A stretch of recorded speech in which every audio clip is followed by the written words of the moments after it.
Welcome to a new episode of Nate's MMA Corner. I'm Nate, and if you watch my show, you're in my corner. Today's episode is a post-fight show for UFC 246. Conor McGregor versus Donald Cowboy Cerrone in a welterweight clash of ages. And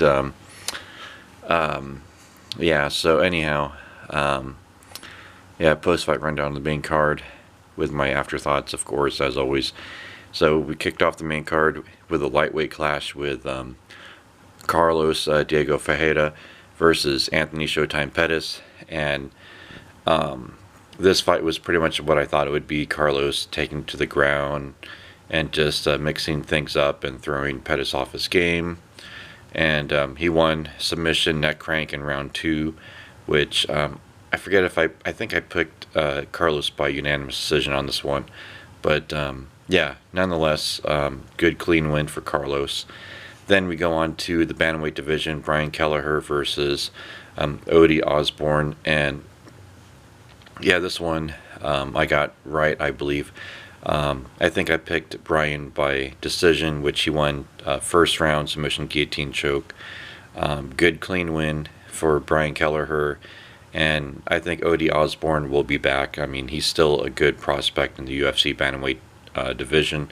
Then in the heavyweight division, we had Alexei Oleinik versus Maurice Green, and this fight, I got this one wrong. I thought Maurice was going to knock out Alexei Oleinik in like the first, maybe second round, but it was second round submission armbar for Alexei, and Alexei just outclassed Maurice in the grappling department and got a good win and another feather in his cap. And I think Maurice Green can bounce back from this. He'll learn from this loss, and as always, he bounces back from losses, and so this will be a good learning experience. And I still think Maurice Green's a prospect and a big hope for the Minnesota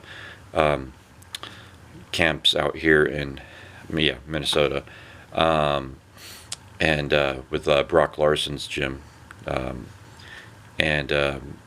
Brock Larson, great MMA instructor.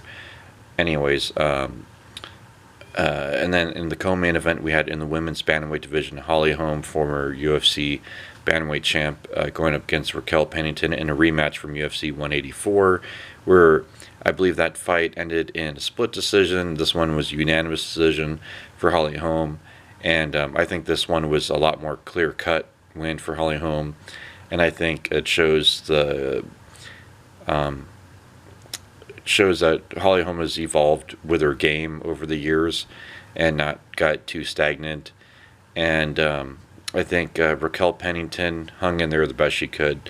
But this was pretty much a good stand-up war and good clinches and stuff, and it was just a dominant win for Holly Holm. And the only decision victory on the main card. And then in the main event, we had in the welterweight division, Conor McGregor, the notorious one, versus Donald Cowboy Cerrone. 40-second victory for Conor McGregor. TKO head kick and shoulder strikes and punches.